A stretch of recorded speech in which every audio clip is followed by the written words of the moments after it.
The Roadcraft Crawler Pack officially released May 28th. It is now live right now on PC, PlayStation 5, Xbox Series X and S. 3 new vehicles for anybody who owns the Reclaim expansion pack. I did cover this on the public test server several weeks back, and now I do have the final release in my hand. Welcome back, Roadcraft builders. I am F5 Dad, 45 years of gaming experience, up at 4 a.m. covering what matters on this channel.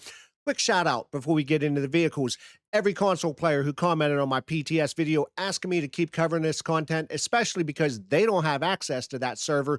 This one is for you. You asked me to show you what was coming before it hit your platform, and I did. Now it's here. And I want to say not only thank you to the console players, but everyone who's been watching the Roadcraft series on my channel, because the community around this content has been awesome, and it's one of the highlights of why I built this channel. The crawler pack is here. Let's talk about what you actually get into it, and let's do this. We do have the Greenway HT 500 Dozer, and the official description from Sabre is exactly right. It is a slow and massive heavy track dozer built for off-road work.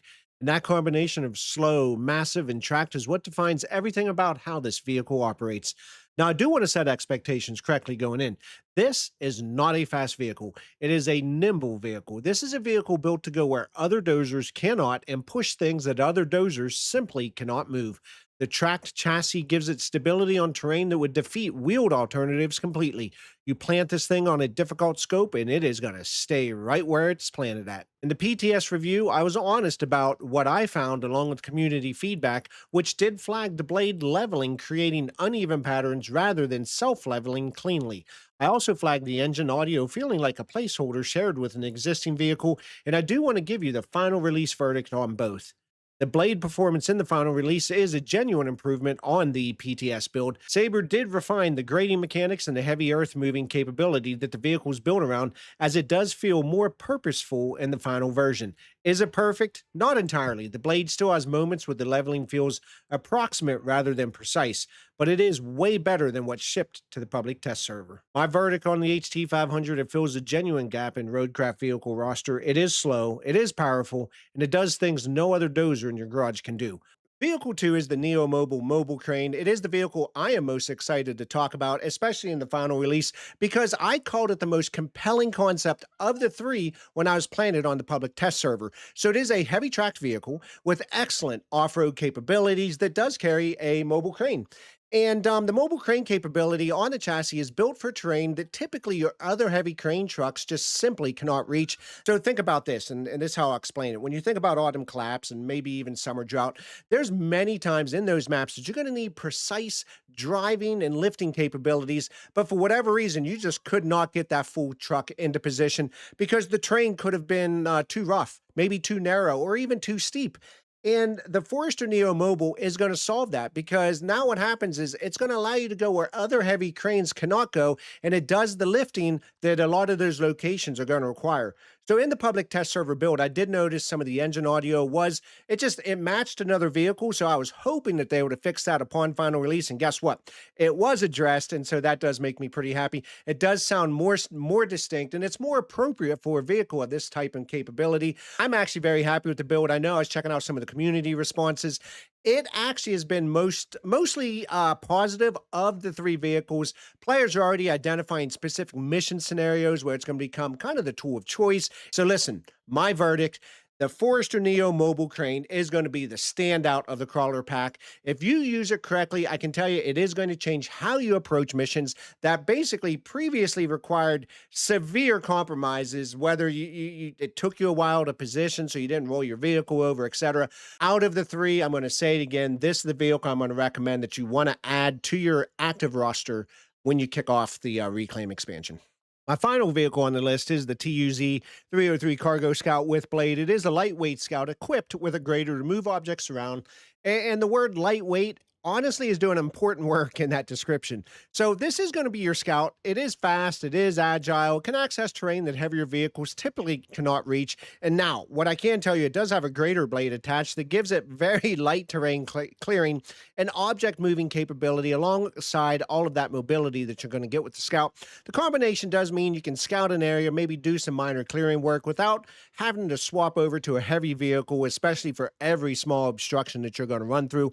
In the public test server, I did flag the oversteering at speed as a handling issue and questioned what uniquely separated from existing Scout options. So I do want to give you the honest final release. The handling of the Scout has been improved from the PTS build. The oversteering at speed has been refined. The vehicle does feel a little bit more controlled in the final version. The blade capability is more useful than I initially gave it credit for once I understood how to deploy it a little bit more effectively. It's not going to be a replacement for your heavy clearing equipment, but it does improve the efficiency of some scouting operations, especially when you think about the reclaim expansion maps, where light debris does kind of, show up everywhere that you go on those maps. My updated verdict, look, on the TUZ 303, it is a more useful vehicle in the final release than the PTS build suggested. The Scout plus the light clearing combination works when you deploy it for what it is designed to do, rather than asking it to perform above its weight class. Solid addition to your roster for players who spend significant time in that Scout role when you're kind of going around and discovering or unlocking areas of the map. So let's go ahead and talk about some of the cool additions that also have been added as far as the crawler pack goes. So it does include rusty variants for two existing Reclaim expansion vehicles. It is the Torque G175 Tree Crusher and the Dragline Demolisher.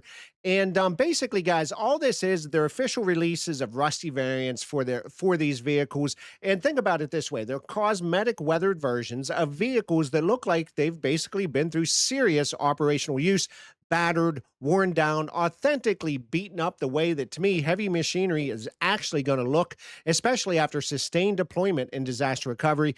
I think Saber really kind of described them as a treat for any type of collectors, and I think it's exactly right when you really break it all down. So the next addition that they did include as far as the Roadcraft crawler pack is the Minuteman K370 Explorer tutorial, as it does deserve a specific attention because I've covered this in the Reclaim expansion maps extensively on this channel, and the K370 is one of the most important and most underused vehicles in the entire expansion. So the radar scanning and exploration mechanics of the K370 are not immediately intuitive. Players who do not fully understand how to use it are going to miss significant advantages on both basically every map, but specifically Autumn Collapse and Summer Drought. They've now included a dedicated tutorial that's going to teach the K370 properly before players even begin to hit those maps. It's exactly the quality of life improvement that's going to make the Reclaim expansions basically more accessible, especially around newer players. So first up, although I wasn't able to test this myself, I did check in on the community, and basically what it is, the AMD GPU crash fix is significant, and it has been confirmed for an update for the Radeon 9000 series and other AMD cards with RDNA 4 architecture. So if you have been experiencing crashes on AMD hardware, my understanding, this patch has addressed that directly, and you should no longer be experiencing these issues. Also, the sound fix for falling and crumbling trees, replicating for all players in multiplayer, is a quality of life improvement that anyone who has played co-op on the Reclaim maps are going to 100% appreciate. The weight correction for physical objects on certain maps has also improved the physics consistency that Roadcraft is going to be built around. And finally, there was also a reported ongoing bug in Summer Drought where cables laid at the power substation were not activating. I do want to flag this specifically for players following my Summer Drought series because I actually experienced the same thing. How I resolved it, though, was I ended up just pulling a whole nother set of cables, and for whatever reason, it finally activated for me. Now, it could have been luck, but either way, this has been a bug report, and my understanding, it has now been resolved in this patch. So if you were experiencing that, hopefully, if that was the only thing you needed to complete the map, you should now see a 100% completion. So with all of that, let's go ahead and talk about my final verdict on the Roadcraft crawler pack. Look, the Forester Neo mobile crane is the standout addition of the three vehicles. It is a vehicle that's going to solve basically genuine operational problems and changes how you approach specific mission types on both Reclaim expansion maps. Add it to your roster immediately. I've been using it. I do love it, and it is the highlight of the entire pack. And then you also have the Greenway HT 500 Dozer. It does fill a gap in the heavy terrain management category, and it is going to do things that no other Dozer in your garage can basically match. Understand its limitations going in because, look, it is slow, it's powerful, it is built for specific operations, and it is going to be genuinely valuable, especially when you think about certain situations. And finally, we do have the TUZ 303 Cargo Scout with blade. It is more useful in the final release than, what I found when I was doing it on the PTS. Scout plus light clearing, it is going to be a practical combination that improves efficiency on the maps when you spend time scouting them, especially if you want to clear some light debris off of the roads or maybe any other areas that you're going to go on the map. The Rusty variants do add character to the game. The K370 tutorial also is going to add some accessibility. The patch does address some real community reported issues, and basically vehicle modding, guys, is on the horizon. In fact, it is on the PTS server. I started to use it, but again, I'm not a modder, so I really, I'm not very good at modding vehicles. So I am kind of waiting on the community to upload some vehicles so I can go ahead and test them out. Eventually, when I do get enough data out there, I might do a video so I can show everybody what we're looking at, how it plays out, especially in how it incorporates into the actual game when you start playing them on the maps. So look, it is free for all Reclaim expansion owners. It is available again right now on the PC, PlayStation 5, Xbox Series X and S. I truly believe Saber Interactive does continue to support Roadcraft with pretty meaningful content at no additional cost to the existing player base. And look, that ongoing commitment to me is exactly why this game is maintaining an active and passionate community more than a year after launch. Is the crawler pack worth the wait? Console players, welcome to your vehicles. Builders, let's go ahead and get back to work and let's see what we can do with these new vehicles. We are at the end of the video, and that is my complete honest review of the Roadcraft Crawler Pack official release. Every vehicle, every fix, every addition, all basically my own opinion.